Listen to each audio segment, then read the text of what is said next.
Gittin, Daf Samerbet Amoudbet, bonjour. Nous reprenons Bezrat Hashem, 6 lignes avant la fin du Hamoud précédent, Goufa. Donc on va reprendre la Braïta qu'on avait déjà vue rapidement pour la développer. Chatzeroshel Ovet Gochaveim, la cour des Goïm. Donc il y a des Goïm qui ont des maisons, qui donnent sur une cour. Eh bien, Aré ou Kedir Shel Behema, cette cour est considérée comme la cour d'une étable, et comme on sait que les behemoths, les animaux n'ont pas d'utilisation de la cour, alors le goy non plus, il n'a pas de droit sur la cour, et on peut porter dans cette cour. Mutar l'achnis ou leotzim min chatzer les bâtiments, on peut faire rentrer. Alors nous on n'habite là pas là-bas, en disant qu'on veut faire rentrer de la cour à la maison du goy, ou de la maison du goy on veut faire sortir dans la cour, ou leotzim min chatzer les bâtiments le chatzer. Là on a le droit. Mais s'il y a un juif qui habite avec eux, donc il y a un juif avec des goïms, eh bien, il rend assourd toute la cour. On n'a plus le droit de porter dans toute la cour. On n'a plus le droit de porter parce qu'il y a un juif, et là, on rentre dans les problèmes de Hérouf. Divrei Rabbi Meir, ce sont les paroles de Rabbi Meir. Rabbi Eliezer ben Yaakov Omer, Leolam eno oser. Rabbi Eliezer ben Yaakov dit, jamais il sera oser, ad shiyu shni Israélim osrim zave. Jusqu'au moment où il y aura deux juifs qui vont rendre assourd l'un sur l'autre. Ça veut dire, s'il y a des goïms et aussi deux maisons juives, eh bien l'un rend assourd à l'autre, sur l'autre, puisque maintenant on est à deux dans le khatser, il faut faire un héros. On ne peut pas faire de héros avec les goïms. Comme on a vu, on ne peut faire que racheter, et c'est pas facile, pas évident qu'il va nous vendre, ou qu'il va nous louer sa part dans le khatser. On tourne la page.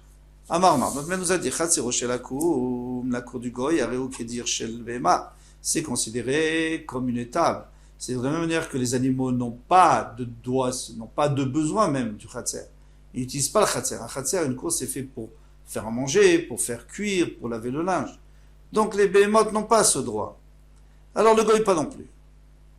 Et pourtant nous enseignons dans la Mishnah, Darima Akum, celui qui habite avec un Akum, et khatser dans la même cour, eh bien le goy, il rend assourd la cour sur nous, c'est-à-dire on n'a pas de porter dans cette cour. Ah, mais on a dit que le goy c'est comme une behema. Lokashia, c'est pas une question. Hadité, adélité. Quand est-ce qu'il est considéré comme une behema? Quand il n'est pas là. Donc il n'a pas d'utilisation de la cour. Il est parti en voyage. Mais s'il est là, eh bien non, c'est assourd. On est toujours d'après Rabbi Meir, bien entendu. Parce que d'après Rabbi ben Yaakov, il faut deux juifs. Un juif, il n'y a pas de problème. Umaïka, ça va. Alors qu'est-ce qu'il pense? Ika, ça va, dira. Belobalim Shma dira. Si lui, il pense Rabbi Meir qu'une habitation sans propriétaire, ça ne s'appelle pas une habitation. Il n'est pas là, il n'est pas là. Afilo Akoub Naminitsa. Pardon, Shma dira, ça s'appelle une habitation. Même s'il n'est pas là, pardon, ça c'est la deuxième possibilité. La première possibilité, c'est que même s'il n'est pas là, c'est une habitation. Alors, Afilo Akoub Nami, même un Goy Nitzar, il doit rendre assourd. On ne devrait pas pouvoir porter dans cette cour, Shabbat. Mais qu'à savoir dire Belobalim Lo, Shma dira, mais si tu me dis que une habitation sans propriétaire ne s'appelle pas une habitation. Afil Israël Namilonitsar, même un juif, il ne devrait pas rendre assourd. Alors pourquoi on nous dit qu'un juif et qu'un goy, l'olam kassavar, dira belovenem loshma dira. Moi je pourrais toujours te dire que Rabbi Meir pense que une habitation sans propriétaire ne s'appelle pas une habitation. Vi Israël dechite asar, le Israël dechite, lorsqu'il est là, il rend assourd. On est d'accord parce qu'il a un droit sur le khatser. Qu'il était gazrou berabanan. Donc maintenant, lorsqu'il n'est pas là, les Chachamim ils ont fait une xéra parce qu'on risque de confondre. Est-ce qu'il est là, est-ce qu'il n'est pas là? Ils ont fait une xéra qu'on n'a pas le droit de porter. Akoum dechite, mais le goy déjà quand il est là, c'est pas vraiment interdit. C'est juste que les Chachamim ont interdit xéra. Shema ilma de massa, de peur qu'il apprenne de ses actes et qu'il se laisse influencer par lui. Quitte, et lorsqu'il est là, Assar, eh bien, il rend assourd. Qu'il était, le Assar, mais quand il n'est pas là, on ne va pas faire une zéra, que les gens risquent de confondre, il est là, il n'est pas là. Vechil était le Assar, mais on a dit, mais non, ça c'est pas vrai. Pourquoi? Parce que même quand il n'est pas là, on a rendu assourd. Pourquoi? Parce qu'on a vu, maintenant, la manière, celui qui laisse sa maison vers l'Arclo, l'Ishbot, Beirachret, il allait dans une autre ville. Echad Nochi, Echad Israël, Oser. Soit le juif, soit le goy, il rend assourd du Rabbi Meir, sans les paroles de Rabbi Meir. Donc tu vois très bien que même s'il n'est pas là, c'est assourd. Alors pourquoi tu me dis que Rabbi Meir, lui, quand il n'est pas là, il permet? Donc revient la contradiction sur les paroles de Rabbi Meir. Atam de Atebeyo. Mais là-bas, on parlait d'un cas spécifique où on sait qu'il est très proche, il risque de revenir le jour même. Alors là, il y a un autre problème. C'est pas qu'on risque de confondre, c'est que réellement, il risque d'être là et que nous, on continue à porter parce qu'on ne réalise pas. Maintenant, le juif, comment il va revenir? Le juif, il ne va pas revenir s'il est dans une autre ville. Alors la halakha, elle n'est pas comme ici. La halakha, c'est que le juif, une fois qu'il est parti, on a le droit de porter. Ça, on verra plus loin. Bezrat Hashem. Amar Rabbi Yehuda Amar Shmuel, halakha ki Rabbi Eliezer ben Yaakov. Rabbi Yehuda a dit en autre Shmuel, la halakha, c'est comme Rabbi Eliezer ben Yaakov. Ravuna Amar minag ki Rabbi Eliezer ben Yaakov. Ravuna, il dit non, c'est pas la halakha, c'est un minag. On a un minag de faire, comme Rabbi Eliezer ben Yaakov. Quelle est la différence? Si on dit que c'est une halakha, donc on peut le dire en public.